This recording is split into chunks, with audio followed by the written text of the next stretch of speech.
ایران اور روس کے درمیان جوہری شعبے میں تعاون کے لیے $25 ارب کا معاہدہ طے پا گیا۔ غیر ملکی میڈیا رپورٹ کے مطابق ایران اور روس نے $25 ارب مالیت کا ایک وسیع ایٹمی تعاون معاہدہ طے کیا ہے، جس کا مقصد تہران کے ایٹمی ڈھانچے کو وسعت دینا ہے۔ اس معاہدے کے ذریعے دونوں ممالک کے درمیان اسٹریٹجک تعلقات مزید مضبوط ہوں گے۔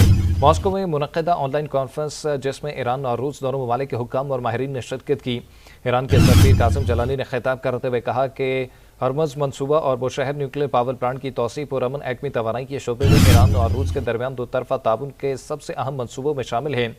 ایرانی سفیر قاسم جلانی نے بتایا کہ بوشہر نیوکلیر پاور پلانٹ اس وقت فعال ہے جب اس کے دوسرے اور تیسرے یونٹ زیر تعمیر ہیں۔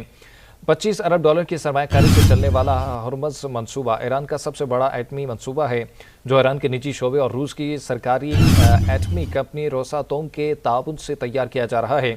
روسی گیس کی ایران کے ذریعے ترسیل اور یورو ایشیائی ممالک کے ساتھ تجارت میں توسیع تہران اور ماسکو کے درمیان تیزی سے ترقی پانے والے تعاون کے شعبوں میں شامل ہیں۔